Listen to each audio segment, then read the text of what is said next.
Hi Dias, welcome to ஊரை பக்கம் சமையல்.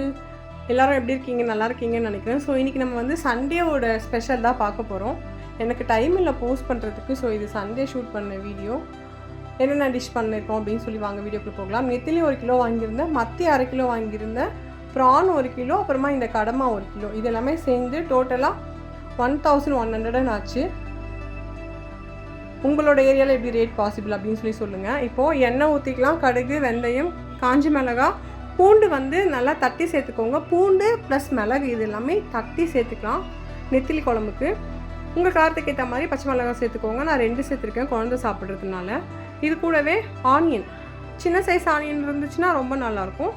பட் சப்போஸ் நமக்கு டைம் இல்லை அப்படின்னா பெரிய சைஸ் வெங்காயம் 2 எடுத்திருக்கேன். நல்லா ப்ரௌன் கலரில் நம்ம வதக்கிடலாம். இப்போ தக்காளி சேர்த்து அதையும் நம்ம நல்லா குழைய நல்லா இந்த மாதிரி வதக்கிடலாம். நல்லா உடச்சி விட்டு தக்காளியை வதக்கிக்கலாம்.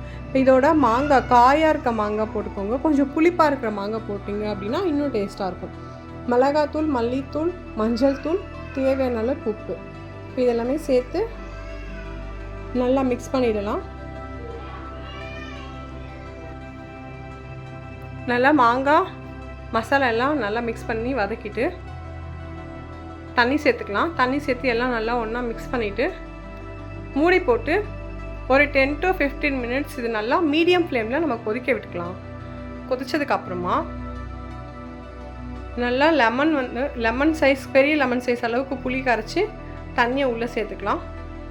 புளி தண்ணி சேர்த்துட்டு ஒரு 5 மினிட்ஸ் திரும்பவும் கொதிச்சதுக்கப்புறமா ஆல்ரெடி வாஷ் பண்ணி வச்சுருக்கிற நெத்திலி மீனை உள்ளே சேர்த்துக்கலாம். சேர்த்துட்டு ஒரு 5 நிமிஷத்துக்கு நம்ம கொதிக்க விடலாம். இந்த மாதிரி எண்ணெய் பிரிஞ்சு நமக்கு அழகாக ரெடி ஆகிடும். இப்போ 1 ஸ்பூன் மிளகுத்தூள், ஒரு கைப்பிடி அளவுக்கு கொத்தமல்லி சேர்த்து இறக்கிடலாம். நெத்திலி குழம்பு ரெடி ஆகிடுச்சு. இப்போது கடமா செஞ்சுக்கலாம். சோம்பு, வெங்காயம், பச்சை மிளகாய், கறிவேப்பிலை இதெல்லாமே சேர்த்து நல்லா எண்ணெயில் வதக்கிடலாம். நல்லா வெங்காயம் பொன்னிறமானதும் பாருங்கள் இந்த மாதிரி நல்லா நமக்கு வதங்கி வரணும். இப்போ தக்காளி வந்து ஒரு 4 தக்காளி, மீடியம் சைஸ் தக்காளி நல்லா அரைச்சி அதையும் உள்ளே சேர்த்துக்கிட்டேன். நம்ம அரைச்சி சேர்க்கும் பொழுது நமக்கு கிரேவி வந்து கொஞ்சம் டெக்ஸ்சர் நல்லாயிருக்கும், அதுக்காக தான். இதோட 1 ஸ்பூன் அளவுக்கு இஞ்சி பூண்டு பேஸ்ட்டு சேர்த்துட்டு நல்லா மிக்ஸ் பண்ணிடலாம். தக்காளி, இஞ்சி பூண்டு பேஸ்ட்டு, இந்த பச்சை ஸ்மெல் எல்லாமே நமக்கு போகணும். ஸோ அந்த அளவுக்கு நல்லா வதக்கிடலாம். இதுக்கிடையில் ஃபிஷ்ஷுமே வந்து ஃப்ரை பண்ணிக்கிட்டேன். நான் ஆல்ரெடி ஃப்ரெஷ் இருந்துச்சு மசாலா போட்டு, ஸோ அதையுமே நான் ஃப்ரை பண்ணி எடுத்துக்கிட்டேன். சைட் டிஷ்க்கு நல்லாயிருக்கும். இப்போ இதோட மிளகாத்தூள், மஞ்சள் தூள், சீரகத்தூள், மிளகுத்தூள், உப்பு இதெல்லாமே சேர்த்து நல்லா மிக்ஸ் பண்ணிடலாம். எல்லா மசாலாக்களும் ஒன்றோட ஒன்று நல்லா குக் ஆகிட்டு வரணும், பச்சை வாசனை போகணும். இப்போ இது கூடவே 1 கிலோ நல்லா க்ளீன் பண்ணி அந்த மையெல்லாம் க்ளீன் பண்ணி நல்லா கட் பண்ணி வாஷ் பண்ணி எடுத்து வச்சுருக்கிற கடமா, ஸ்குவிட்னு சொல்லுவாங்க. ஸோ கடமாவை உள்ளே சேர்த்துக்கிட்டு நல்லா மசாலாக்களோட மிக்ஸ் பண்ணுற மாதிரி நல்லா கலந்து விட்டுடலாம்.